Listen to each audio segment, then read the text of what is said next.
সুখ ও আনন্দের ধারায় ছোট সংসার হোক পরিবার পরিকল্পনায় জনস্বার্থে সেন্সেশন। সরাসরি টেলিফোনে সফল গল্প স্মরণে প্রিয় তারকার সাথে তারকা কথনে তারকা কথনে। শুভ দুপুর প্রিয় দর্শক, সকলকে শুভেচ্ছা, সাদর আমন্ত্রণ সেন্সেশন প্রেজেন্টস তারকা কথনের আজকের আয়োজনে। প্রিয় দর্শক, গত ৩রা জুলাই অনুষ্ঠিত হয়ে গেল বাংলাদেশ চলচ্চিত্র শিল্পী সমিতির নির্বাচন। ১৯৮৪ সালে যে সংগঠনটি তার যাত্রা শুরু করে চলচ্চিত্র এবং শিল্পীদের স্বার্থ এবং দাবি আদায়ের জন্য, কার্যত তাদের ভূমিকা সমাজে পালন করবার জন্য, যারা শিল্পীদের নিয়ে ভাবে, যারা চলচ্চিত্রকে নিয়ে ভাবে এবং যারা এই সকল অঙ্গনে যারা কাজ করছেন তাদেরকে এক করে। ৪২ বছরের এই পথ পরিক্রমায় বদলেছে অনেক কিছু। প্রেসিডেন্ট বদলেছে, সাধারণ সম্পাদক বদলেছে, নির্বাচন হয়েছে, নানান কার্যক্রম চলেছে। তবে সকলে একই লক্ষ্য, একই উদ্দেশ্যে কাজ করেছেন, সেটি হচ্ছে শিল্পীরা যেন বাঁচে এবং শিল্পীরা যেন সম্মানের সহিত তাদের দাবিগুলো আদায়ের মাধ্যমে আমাদেরকে আরও সুন্দর সুন্দর কাজ উপহার দিতে পারেন। প্রিয় দর্শক, এই যে নির্বাচন, সেই নির্বাচনে হয়েছে দুটি প্যানেলের মধ্যে হাড্ডাহাড্ডি লড়াই। তবে লড়াই শেষে যেন তারা আবার এক মিলেমিশে একাকার হয়ে গেছে। প্রিয় দর্শক, আজ যারা এই নির্বাচনে জয়ী হয়েছেন, শিবা জয় প্যানেলের যারা, তাদের দুজন মুখপাত্র যারা পুরো টিমকে বা পুরো প্যানেলকে আসলে রিপ্রেজেন্ট করছেন, তাদেরকে আমন্ত্রণ জানিয়েছি তারকা কথনের আজকের সেটে। চলুন শুরুতে তাদের সাথে পরিচিত হই। আমাদের সাথে রয়েছেন বাংলাদেশ চলচ্চিত্র শিল্পী সমিতির নবনির্বাচিত প্রেসিডেন্ট শিবা শানু, শুভেচ্ছা। এবং আমাদের সাথে রয়েছেন নবনির্বাচিত সাধারণ সম্পাদক জয় চৌধুরী, আপনাকেও শুভেচ্ছা। থ্যাংক ইউ সো মাচ আপু। আর শুধু খালি মুখে আমি শুভেচ্ছা জানাতে চাই না, ফুলেল শুভেচ্ছা দিতে চাই চ্যানেল আই পরিবারের পক্ষ থেকে। শুরুতেই আমি আমাদের নবনির্বাচিত প্রেসিডেন্টের হাতে ফুলেল শুভেচ্ছা তুলে দিতে চাই। আপনাদের এই যাত্রা সফল কাম হোক, সুন্দর হোক। এবং আরেকটি ফুল রয়েছে আমাদের নবনির্বাচিত সাধারণ সম্পাদকের জন্য। থ্যাংক ইউ সো মাচ আপু। ফুল যেমন সুবাস ছড়ায়, আমরা আশা করব এবারের প্যানেল তাদের কর্মপরিধি এতটাই সুন্দরভাবে বিস্তৃত করবে যাতে আমরা তাদের কাজ দিয়ে ফুলের মতোই সুবাস পাই ইনশাআল্লাহ। আচ্ছা, দুটি প্যানেলের লড়াই হয়েছে। লড়াই বললে ভুল হবে আসলে, কারণ লড়াইটা হয় হচ্ছে সংঘর্ষের জায়গা থেকে, বাট এই লড়াইটা আসলে ছিল সুন্দর একটা লড়াই। তো আমি জানতে চাই যে যারা নির্বাচিত হয়েছেন বা যারা ইলেক্টেড হয়েছেন সকলের ভোটের মাধ্যমে, তারপরে আসলে তাদের বিজয়ী হবার অনুভূতিটা কেমন? অ্যাকচুয়ালি প্রথম যে কথাটা বললাম যে লড়াই না, প্রতিদ্বন্দ্বিতা হয়েছে। আমরা আসলে এটার ফর্মালিটিজ, একটা 2 বছর পর পর নির্বাচন, সবাই যোগ্য শিল্পীদের জন্য কাজ করার ক্ষেত্রে, বাট শিল্পীরা তাদের নেতৃত্বকে বাছাই করে এই নির্বাচনের মাধ্যমে। তো নির্বাচনের পরবর্তীতে আমার অনুভূতি এরকম যে মানে বিজয়ী হলে তো সব বিজয়ী তো আনন্দের, কিন্তু আমি একটু চাপ অনুভব করছি। কারণ কি দেখেন, ফার্স্ট প্রেসিডেন্ট হচ্ছেন আমাদের নায়ক রাজ্জাক সাহেব, সেকেন্ড প্রেসিডেন্ট হচ্ছেন খলিলুল্লাহ খান স্যার পরপর 2 বার, তারপরে আহমদ শরীফ স্যার, তারপরে আলমগীর স্যার, এর পরবর্তীতে এসছে মাহমুদ কুলি স্যার, তারপরে আমাদের সাকিব খান, তারপরে আমাদের কাঞ্চন ভাই, তারপরে মিশা ভাই। খুব ভারী ভারী নাম, অনেক বড় বড় নাম। এরপরে হঠাৎ করে আমাদের নাম, চাপ একটু বেশি।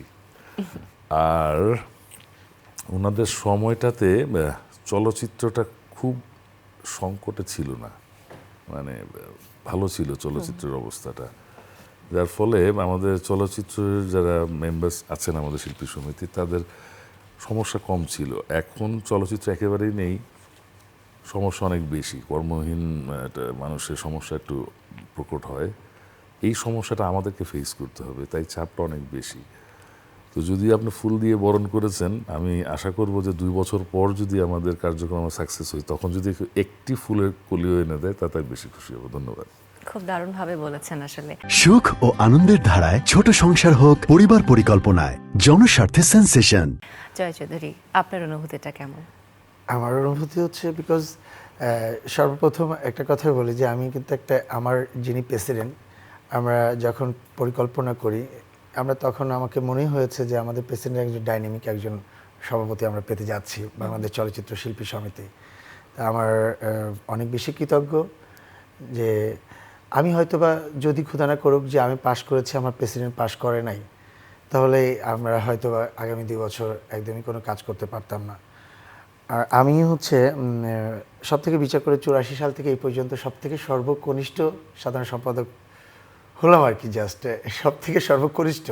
আর উপরে যারা ছিলেন তাদের কাছে ক্যারিয়ারের দিক দিয়ে, এজের দিক দিয়ে, এই সব কিছু মিলিয়ে তাদের থেকে আমি অনেক কনিষ্ঠ আর কি। তা এইখানে আমার ভালোবাসাটা আমার মেম্বারদের কাছে এবং তাদের কাছে কৃতজ্ঞ যে আমার প্রেসিডেন্টকে তারা নির্বাচিত করেছে এবং আমার মতো সর্বকনিষ্ঠ একজন মানুষকে তারা ভালোবাসা দিয়ে বুকে টেনে নিয়েছে। আমার কাছে এটা অনেক বেশি অবাক লেগেছে কালকে, যে আমার অনেক মেম্বার আমার কাছে 15 থেকে 16 জন টোটাল যারা ভোট দিতে আসছে, এরকম অনেকেই বলেছে যে আজকে তোমাদের জন্য রোজা রেখেছি। তো এই ভালোবাসাটা, এটাই আমার জন্য অনেক বড় পাওয়া।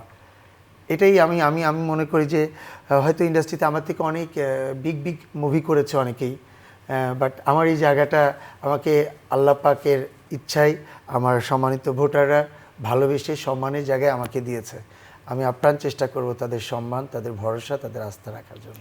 শিবা জয় প্যানেল যে জয়যুক্ত হবে, এটা কি অনুমান করতে পেরেছিলেন? যদি পেরে থাকেন সেটা কবে থেকে মনে হচ্ছে? আসলে দেখেন, আপনি যখন কোনো কাজ করবেন, আপনি যদি সেই টার্গেটটা না থাকে আপনার যে আমি সাকসেস হবই, তাহলে ওই কাজে নামাই উচিত না। আমি জানতাম আমি জিতবই, এটা বিশ্বাস করি আমি নেমেছিলাম, যে কারণে সাকসেস এসেছে। যদি আমি কখনোই মনে করতাম আমার যে না জিতবো না, হয়তো হেরে যাবো, তাহলে হয়তো আর সাকসেসটা আসতো না। এই কনফিডেন্সের উৎসটা কি বলে মনে হয়? এটা আমার কাজের ধরন। আমি যে কাজটা করতে যাই, আমি জানি যে কাজটা আমি করতে পারবোই, তাহলে সেই কাজটা করতে যাই এবং ওটা ভেবেই যাই। জয় চৌধুরী, আপনার ক্ষেত্রে কি মতামত একই? না, আমার ক্ষেত্রে মতামত হচ্ছে মানে সুবাতাসটা তো চাইলে আগে বোঝা যায়। আচ্ছা, আমরা যেহেতু এর আগেও কয়েকবার ইলেকশন করেছি, প্রতিবারই আল্লাহর রহমতে পাশ করেছি। তা ইলেকশনের সব থেকে বড় কথা হচ্ছে যে আপনার টিমটা কতটা স্ট্রং এবং টিমটা গ্রহণযোগ্যতা কতটুকু আছে মেম্বারদের ভিতরে। তো আমরা এরকম একটা টিম সাজিয়েছিলাম, লিজেন্ডদেরকে দিয়ে, আমাদেরকে দিয়ে একটা সুপার একটা কালারফুল টিম সাজিয়েছিলাম এবার। তা আমার কাছে মনে হয়েছে প্রথম জয়ী হয়েছি আমরা ওই টিমটার ওখানে, যে আমরা এত সুন্দর একটা রোজিনা আপু থেকে শুরু করে আলী কাকা থেকে শুরু করে আরও অনেকেই ছিল, আমাদের সুব্রত দা, তার সব কিছু মিলিয়ে সিনিয়র যারা ছিলেন ওনাদেরকে নিয়ে আমরা একটা সুন্দর টিম করতে পেরেছি। এটাই আমাদের সব থেকে বড় জয় ছিল, প্রথম জয়।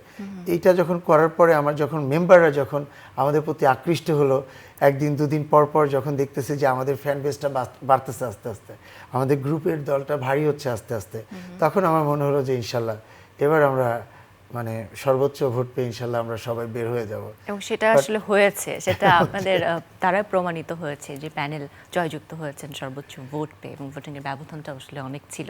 সেক্ষেত্রে বোঝা যায় যে চেয়েছে, শিল্পীরা আসলে চেয়েছে যে আপনারা এই জায়গাটাতে আসুন এবং চলচ্চিত্র শিল্পী সমিতির হয়ে চলচ্চিত্র বা শিল্পীদের জন্য কাজ করুন। কৌশলগত একটা কথা বলছিলেন যে আপনারা কিছু অভিনব চেষ্টা করেছেন নতুন কিছু আমাদের শিল্পীদের উদ্দেশ্যে প্রেজেন্ট করার জন্য। প্রত্যেকটা প্যানেলই চায় যে তাদের কার্যকলাপের মাধ্যমে এমনভাবে প্রুভ করতে যে আমরা এসে বেটার কিছু করব, তাই না? সেই ক্ষেত্রে আপনাদের প্যানেলের কৌশলটা বা অভিনব চিন্তাধারাটা আসলে কীরকম ছিল? যেমন তিনি একটা শেয়ার করলেন, এরকম ছিল কি কি আমরা একটু জানতে আচ্ছা, চাই। এবার আমি বলি, প্রতি বছর হয় কি, নির্বাচনের আগে আগে কিছু প্রতিশ্রুতি দেওয়া হয়, নির্বাচনে একটা ইশতেহারের মতো। এটা থেকে আমি এবার বিরত থেকেছি। আচ্ছা, কারণ এটা কথার কথা, কাজে প্রমাণিত হয় না, মানে এটার কোনো প্রতিফলন ঘটে না। ধরেন আপনি নির্বাচনের একটা প্রতিশ্রুতি দিলেন যে আমি এই কাজটা করব, যখন আপনি দেখলেন যে কাজটা করা সম্ভব না, তখন আপনি বাকি কাজগুলো থেকে বিরত রয়ে গেলেন, মানে কোনো কাজই করলেন না। যখন আমার কোনো প্রতিশ্রুতি থাকবে না, তখন প্রতিটি ভালো কাজই আমার প্রতিশ্রুতি। সো আমার এখন যেটা চিন্তা সেটা হচ্ছে যে বর্তমান যে সংকটটাকে আপনি ইচ্ছা করলে চলচ্চিত্র সংখ্যা বাড়াতে পারবেন না, তাহলে বিকল্প চিন্তা করতে হবে সংকটটা সমাধানের, ABCD যেটা কাজে আসে। আমার প্রথম কথা হচ্ছে শিল্পীদের যে সময়টা খারাপ যাচ্ছে, সেই সময়টা খারাপটার কতটা লাঘব করে আনা যায়, বিকল্প পন্থায় অনেক রাস্তা আছে, সেইগুলো নিয়ে আমি প্রথম কাজ করতে চাচ্ছি। আচ্ছা, এবং সেটা খুব ক্লিয়ারলি ভাবে আসলে আপনি প্রেজেন্ট করার চেষ্টা করেছেন উইদাউট এনি ইশতেহার। আমি আয়োজনে মানে অনিয়ার হবার আগে একটা প্রশ্ন জিজ্ঞাসা করেছিলাম আপনাদের দুজনকেই যে নির্বাচনের আগে ব্যস্ততা বেশি নাকি এখন ব্যস্ততা বেশি? ব্যস্ততা দুটোই আছে, আগেও ব্যস্ততা ছিল, এখনও ব্যস্ততা আছে। আগের ব্যস্ততা ছিল ভোটারদের কাছে ভোট চাওয়া নিয়ে বিভিন্ন নির্বাচনী প্ল্যান প্রোগ্রাম, বিভিন্ন আনুষ্ঠানিকতা। আর এখনকার ব্যস্ততা হচ্ছে কেউ ফুল দিচ্ছে, কেউ শুভেচ্ছা জানাচ্ছে, টেলিভিশন ইন্টারভিউজ, অন্যান্য ইন্টারভিউজ। তো এই সময়টা দু একদিন থাকলে তারপর কেটে গেলে তারপরে আমরা ইনশাল্লাহ ব্যস্ত হয়ে পড়বো আমাদের যেই প্ল্যানগুলো আছে সেগুলো বাস্তবায়িত করার জন্য। বা জয় চৌধুরী, আপনার অনুভূতিটা বা ব্যস্ততার বিষয়টা একটু জানতে চাই। ব্যস্ততা অবভিয়াসলি আপনার নির্বাচনের আগেই বেশি থাকে, কারণ প্রত্যেকটা মানুষ একটা স্বপ্ন নিয়ে সে নির্বাচন করতে আসে। শখে আমার মনে হয় না, হাতে গোনা খুব কম মানুষই শখে নির্বাচন করে, কারণ শ্রম, সময়, অর্থ, আপনাকে আসা যাওয়ার জন্য তো বাসা থেকে ক্যাম্পে যাওয়ার জন্য তো একটা ভাড়া লাগে না? তা সব কিছু মিলিয়ে কেউ শখে আসে না। তা আমরা তো প্ল্যান করেই নিয়েছি যে আমরা কাজ করতে এসেছি, আমাদের কাজ করতে হবে, এটা আমাদের ডেডিকেশনের জায়গা থেকে। সেক্ষেত্রে আমরা সর্বোচ্চ দিয়ে, ব্যস্ততা দিয়ে আমার সমস্ত মেম্বারদেরকে যতটা পারা যায় একত্রিত করার চেষ্টা করেছি। আর এখন নির্বাচনের পরে যেটা হচ্ছে সেটা হচ্ছে যে আমরা এবার এদের স্বপ্নটাকে বাস্তবায়ন করার জন্য এখন দৌড়াবো। আমরা যে এতক্ষণ কিন্তু এমন, আমরা কালকে কিন্তু আমাদের নির্বাচন শেষ হয়েছে, এই যে আমরা এতক্ষণ রুমে বসাচ্ছিলাম, ইভেন এখানেও বসাচ্ছিলাম, এনএপল যিনি কথাগুলো শুনছেন উপরে আপনার এডিটিং প্যানেলে, উনি কিন্তু সব শুনছেন আমাদের কথা। আমরা এখানে বসেও কিন্তু যে আমরা কি করব, কি প্ল্যান করবো, এখানে বসে সাজাচ্ছি আর কি, যে একটা ড্রিম, একটা ভরসার জায়গা থেকে আমাদেরকে আস্থা করেছে আমাদের মেম্বাররা, এর সর্বোচ্চ দিব ইনশাল্লাহ। এই মেন্টালি ব্যস্ততাই তো অনেক বড় কিছু। আমরা তো প্রতিনিয়তই চিন্তা করতেছি আমি মেম্বারের জন্য এখন এটা করব, মেম্বারদের জন্য এটা করব, এটা কিভাবে এক্সিকিউট করা যায়। ইন্টারভিউ হচ্ছে, আবার আমাদের নিজেদেরও কাজে ফিরতে হবে, কারণ আমি যখন কাজে না ফিরবো তখন তো আমার মেম্বারদেরকে কাজে নিতে পারবো না। বিষয়টা এরকম। আপনি একটা জিনিস শুনে খুশি হবেন যে আমার এবার 21 জন আমরা দাঁড়িয়েছিলাম আমার প্যানেলে, এর মধ্যে আমরা 16 জনই আমরা রানিং আমরা কাজ করছি বিভিন্ন সেক্টরে। সো আমি রানিং কাজ করা মানে হচ্ছে যে আমার 10টা মেম্বারকে সেখানে কাজে ঢোকানো। সো আমাদের মেম্বার হচ্ছে কাজ, সারা আবার সে স্বপ্ন দেখে লাইট, ক্যামেরা, অ্যাকশন, কাট, অ্যাকশন, এটাই তারা চিন্তা করে। তো তাদের কাছে যদি আমরা একটা কাজ দিতে পারি, এটা তাদের কাছে অনেক মানে শুকরিয়ার ব্যাপার হয়ে যায়। তা সেক্ষেত্রে আমাদের এখন কাজে ফিরতে হবে, আমাদের মেম্বারদেরকে নিয়ে কাজে ফিরতে হবে। আচ্ছা, যদি জিজ্ঞাসা করি যে নির্বাচিত হবার পরে অনেকগুলো স্বপ্নের জন্য আসলে কাজ করবেন, আগামী 2 বছর আসলে এই পথ চলাটা চলতেই থাকবে, জানতে চাই শুরুটা করবেন কোন কাজটি সফল করার মধ্য দিয়ে, বা কোন কাজের পেছনে সময়টা শুরুর দিকে ব্যয় করতে চান? প্রথম পদক্ষেপ কি হবে নির্বাচিত হবার পর? দেখেন, আমি এটা অনেক জায়গায় বলেছি, অনেক ইন্টারভিউতে বলেছি যে আমাদের 18-20 কোটি মানুষের দেশে আমরা বাংলাদেশ চলচ্চিত্র শিল্পী সমিতির যদি পূর্ণ সদস্য ধরেন 604 জন, আর আমাদের সহযোগী মেম্বার্সরা মিলে ধরেন 1000। বর্তমান যে সরকার, উনি বাংলাদেশের সুবিধা বঞ্চিত অনেক মানুষের জন্য মাননীয় প্রধানমন্ত্রী অনেক ধরনের ফ্যাসিলিটিস কার্ডগুলো করছেন, ফ্যামিলি কার্ড, হেলথ কার্ড, কৃষি কার্ড, এরকম। তো সেই ক্ষেত্রে যদি আমরা আমাদের দাবি নিয়ে যাই ওনার কাছে, বা ওনার কাছে দাবি জানাই যে আমাদের মাত্র 1000 শিল্পীর জন্য আপনি একটা ফিল্ম আর্টিস্ট ফ্যাসিলিটি কার্ড করে দেন, যেটা দিয়ে আমরা বিভিন্ন সরকারি সুযোগ সুবিধাগুলো পাবো যেটা অন্যান্য মানুষ পাচ্ছে। তো এইটা যদি 1000 লোকের জন্য বাস্তবায়িত করা যেতে পারে, তাহলে মনে হয় প্রথম ধাপে কিছুটা তাদের সমস্যার লাঘব হওয়া শুরু করবে। আবার পরবর্তী স্টেজগুলোতে চলচ্চিত্রের ব্যাপক পরিবর্তন মানে উন্নয়ন ঘটানোর জন্য চলচ্চিত্র সংশ্লিষ্ট সকল কমিটিগুলোকে নিয়ে, ইনক্লুডিং ইনফরমেশন মিনিস্ট্রি, তখন যে প্ল্যানগুলো হবে সেই প্ল্যানে আমি যদিও প্রযোজক না বা পরিচালক না, বা আমি যদিও প্রশাসনিক কোনো কর্মকর্তা না, কিন্তু আমার কাছে তো এমন একটা প্ল্যান থাকতে পারে যে প্ল্যানটা বাস্তবায়িত করতে পারলে হয়তো চলচ্চিত্রের জন্য উপকার হতে পারে। তো আমরা ওইগুলো নিয়েও একটা আলোচনায় বসবো যে চলচ্চিত্রের সংখ্যা কীভাবে বাড়ানো যায়। ওটা তো চলবেই, চলমান প্রক্রিয়া, ওটা তো অনেক সময়ের ব্যাপার। এর মধ্যে যদি আমি এরকম কিছু সুযোগ সুবিধা দিতে পারি শিল্পীদের জন্য, তো এখনকার সংকটটা তারা হয়তো কিছুটা হালকা হবে ফেস করতে। এছাড়াও সংকটের কথা যখন আসলো আপনাদের ভিত্তিতে, যেহেতু আমরা অনেক স্বপ্ন নিয়ে কাজ করা হয়, স্বপ্নগুলো তো আসলে কোনো কিছু একটা বাস্তবায়ন এবং কোনো একটা সমস্যার সমাধান। এই মুহূর্তে বাংলাদেশের চলচ্চিত্র এবং শিল্পীরা সবচেয়ে বেশি সংকটে আছে কোন দিকগুলোতে বলে মনে হয়? একাধিক বলতে পারেন। এটা কর্মহীন মানুষের জীবনে সবচেয়ে বড় সংকট কি? মানে এখনো আপনারা বিশ্বাস করেন যে বাংলাদেশের অনেক শিল্পীরা আসলে কর্মহীনতায় ভুগছেন? আমার চলচ্চিত্র শিল্পীদের অনেকেই কর্মহীন, কারণ চলচ্চিত্র হচ্ছে না তো। আর আমাদের একটা ব্যাপার হচ্ছে যে আমরা যারা চলচ্চিত্রে কাজ করি, আমরা তো অভিনয় পেশার পাশাপাশি অন্য কোনো পেশায় যুক্ত নেই। হয়তো হাতে গোনা 4-5 জন বা 10 জন ছিল, ওনারা তো আর অন্য কোনো পেশায় যুক্ত হয়নি, কেউ বিজনেসও করেনি কখনো। 2-4-10 জন এক্সেপশনাল, তারা বাদে। তো যেই কারণে এটার উপরে নির্ভরশীল ছিল। এখন তাদের আয়ের তো একটু কমে গেছে বা অনেকের নেই। তাদেরকে কিভাবে সাপোর্ট দেওয়া যায়? বিকল্প কোনো পন্থায় যদি কাজ দিতে না পারেন, তাহলে বিকল্প পন্থায় তারা কিভাবে এই প্রবলেমটাকে ফেস করবে, বা তাদের সাথে থেকে আপনি কিভাবে এটা সলভ করবেন বা কমিয়ে আনতে পারবেন। আমরা ওই দিকটাতে আগে বাড়ি। পাশাপাশি তো বড় দিকটা আছেই যে চলচ্চিত্র কিভাবে বাড়ানো যায়, চলচ্চিত্রের সংখ্যা কিভাবে বাড়ানো যায়। যেমন ধরেন আমি একটু বলি, আমি অনেককে কনভিন্স করেছি, ইভেন সাকিব খান সাহেবের সাথে কথা বলেছি, হিমেল আশরাফের সাথে কথা বলেছি, আমি কনভিন্স করার চেষ্টা করেছি যে শুধু ঈদ কেন্দ্রিক না। সাকিব আমার ফ্রেন্ড, খুব ক্লোজ ফ্রেন্ড, বলছে তুই ঈদ ছাড়াও আর 2টা ছবি দে অ্যাটলিস্ট, তাহলে হয়তো সিয়াম, শুভ বা আরও যারা আছে, আরফান নিশো যারা আছে, তারাও হয়তো চিন্তা করবে যে না ঈদ ছাড়াও আমরাও 2-1টা ছবি দিই।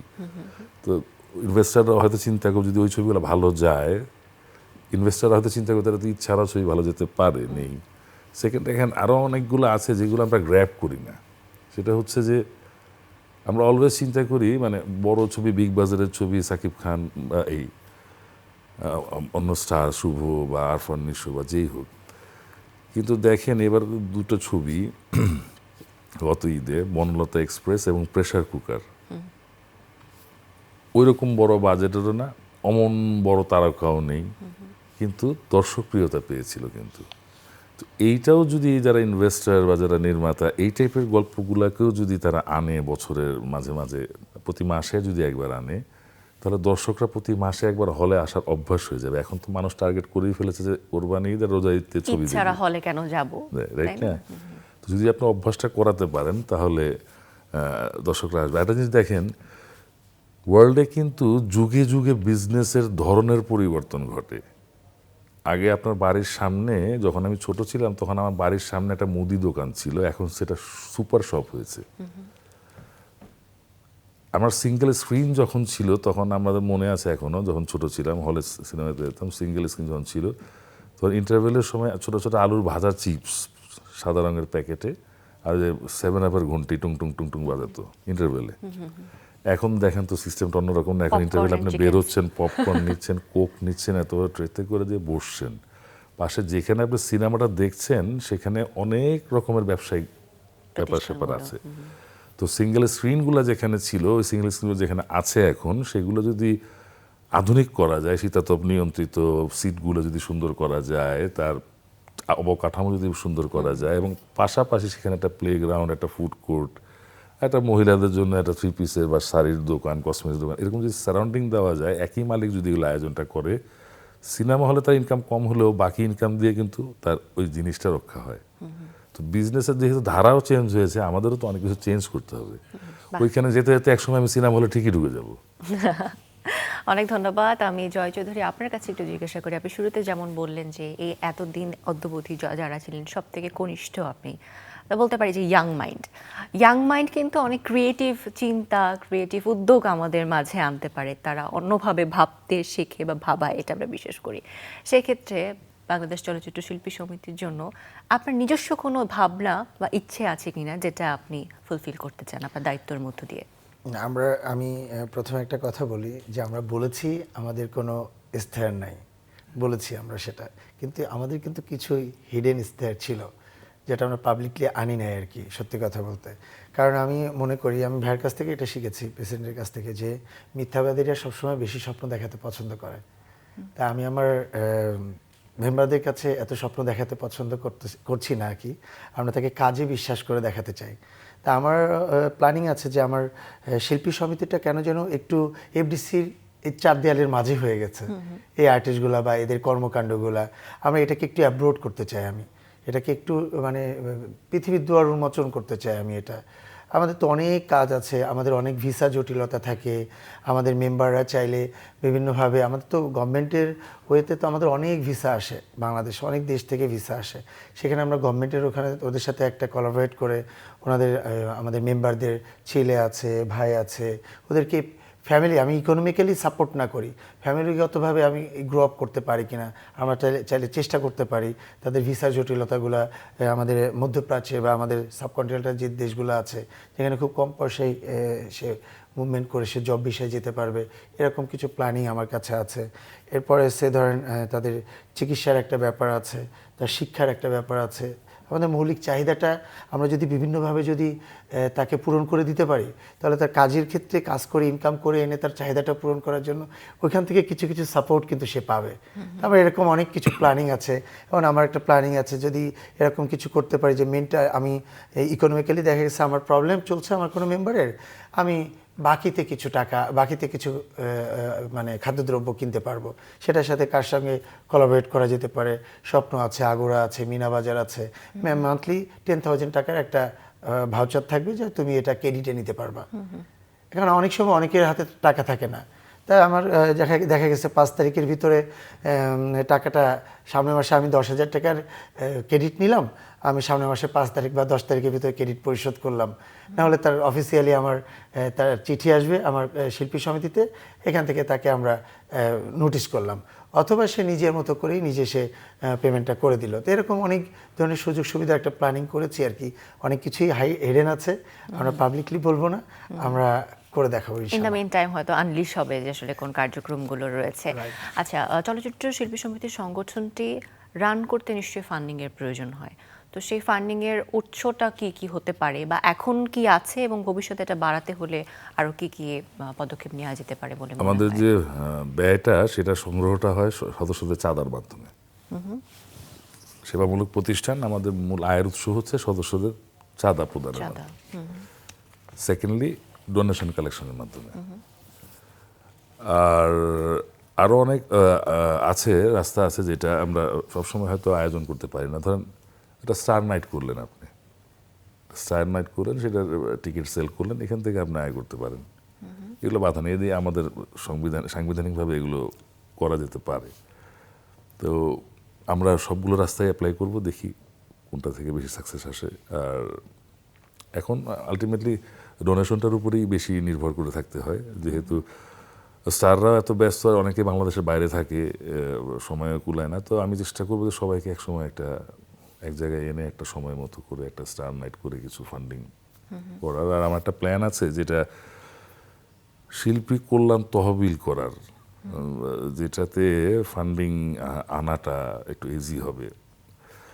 তো এরকম কাজও কিছু করব আর কি। আচ্ছা, সরকারের কাছ থেকে বাংলাদেশ চলচ্চিত্র শিল্পী সমিতির কোনো চাওয়া বা দাবি আছে কিনা একটু জানতে জি, চাই। এটা আপনি নিশ্চয়ই জানেন যে কিছুদিন আগেই কালচারাল মিনিস্ট্রি থেকে একটা কমিটি করা হয়েছে, যে কালচারাল প্রতিষ্ঠান বা কালচার ব্যক্তিকে অনুদান দিয়ে সহায়তা করার। তো সেখানে আমাদের চলচ্চিত্রের একজন নায়ক আমাদের আছেন, হেলাল খান সাহেব, ওটা সিনিয়র মেম্বার, আর আমার আরেক বন্ধু ইথুন বাবু, সুরকার গীতিকার, উনিও মেম্বার ওখানকার। তাদের সাথে আমার মৌখিক আলাপ হয়েছে।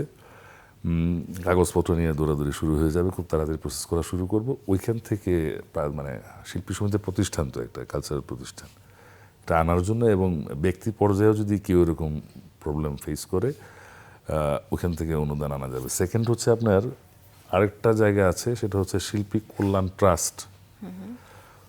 তো ওইটা শিল্পী কল্যাণ ট্রাস্টে এখন তহবিল নাই। তো এটার ব্যাপারে একদিন মৌখিকভাবে আলাপ হয়েছে আমাদের কালচারাল মিনিস্টার, মানে স্টেট মিনিস্টার কালচার প্রতিমন্ত্রী কোয়েম ভাইয়ের সাথে।